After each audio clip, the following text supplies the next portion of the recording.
Here are the 4 best backtesting techniques to overcome unprofitability in trading.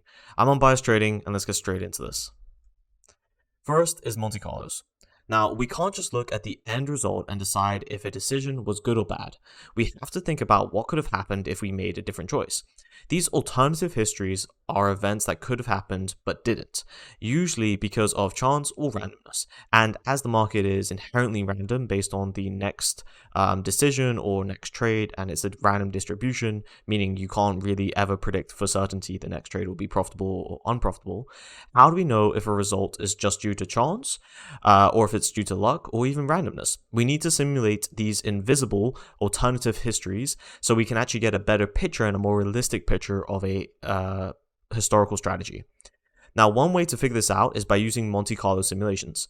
Monte Carlo simulations stand as one of the most potent tools for testing the robustness of your trading strategies. Despite its effectiveness, it is often overlooked by many newer traders, and including myself. I did not find out about Monte Carlos, at least to their application in trading, probably within the first couple, I think 6-7 months into trading. I knew a bit of it from statistics before, as I had done statistics in my degree, but look, some people may call me a bit stupid for it, but it never really clicked instantly for me in trading, and I'll hold my kind of guilt on that for a while. But it took me about 6 or 7 months, and then I was like, oh, okay, I should probably use some Monte Carlo simulations in this. Now, this technique comes into 2 variations. So we have reshuffling. This involves the random shuffling of the historical trades, repeating the process multiple times to gauge the strategy's consistency. So this is just reordering the trades from that historical backtest you've done, and then it's plotting them, and let's say you do 1,000 simulations, it's doing that 1,000 times and then creating 1,000 different equity curves, kind of like how you see on the right-hand side. Then you have resampling. Now here are all the historical trades taken from a pool, and then they are selected randomly, and the same one can be picked multiple times. So most likely the worst equity curve will be where it picked, one of the biggest losers 5 times in a row or something like that. Or it doesn't have to be in a row, but just 5 times over that historical backtest equity curve.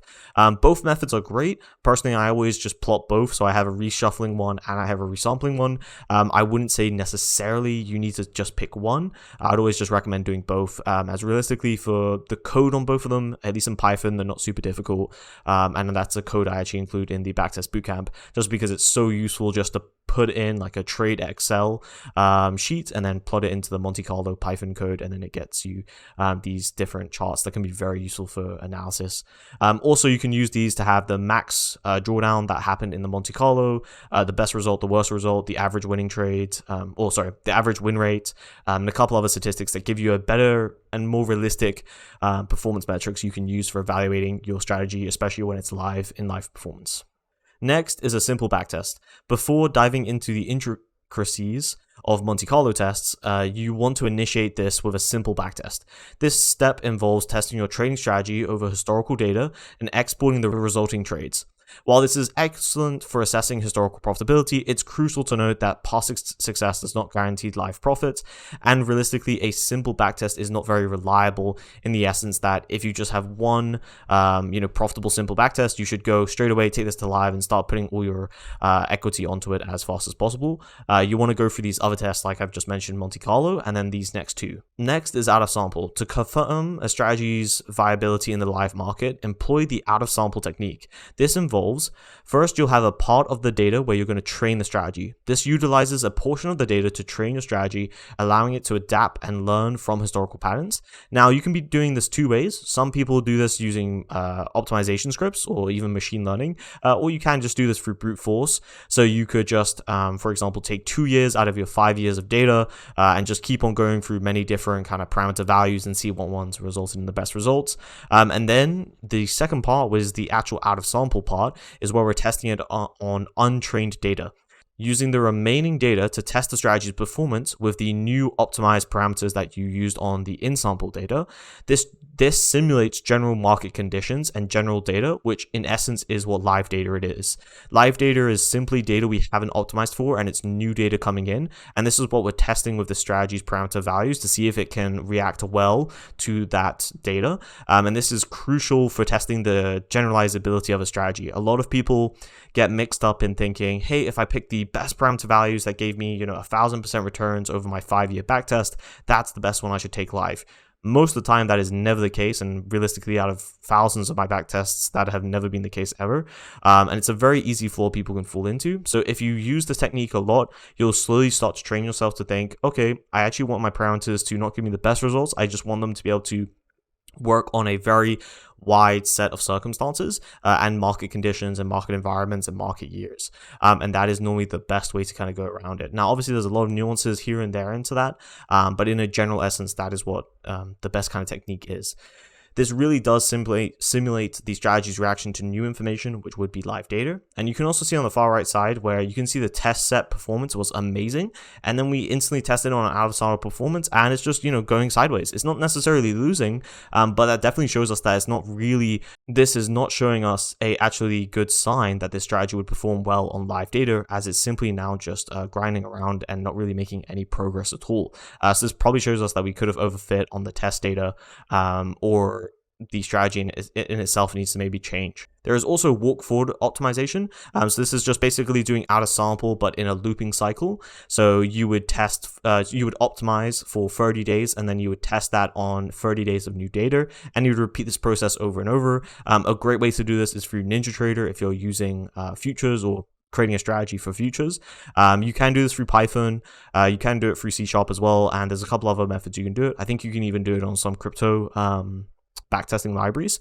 However, that code will be a bit more complex, so if you can, I'd recommend using NinjaTrader just because it's already pre-built and you just have to make the strategy itself. That's at least what I prefer, at least for the future strategies. Next is parameter sensitivity. Recognizing that all strategies possess tweakable parameters, the parameter sensitivity test is instrumental in optimizing returns. While historical data may present optimized parameters resulting in exceptional returns, it's essential to assess how parameter values change and affect results. Look for a gradual slope in performance, indicating stability and consistency. What I'm referring to there in a gradual slope is the best way normally to test this is by using a 3D surface graph. At least that's one of my favorite. There are different graphs and all different methods to test parameter sensitivity, but I'll let you do the research for yourself on what you prefer. But in essence, what you're trying to see here is that, let's say we had an EMA and we had a fast and slow period.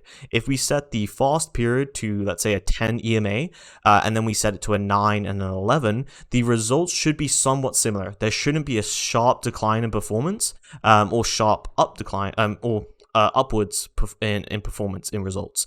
You ideally want it to see a slope overall, and as you get further away from your ideal parameter, it should start to worsen the performance, but not drastically. So if we go for a bit of a bigger one, so let's say 50 EMA, at the 20 EMA it starts to stop working, then I would say that's quite reasonable. Your 30 period length difference from that 50 EMA, so that kind of makes sense. But that's the general essence, that you don't want to see that you've picked maybe a lucky parameter that over that historical data has just fit really well and resulted in amazing results.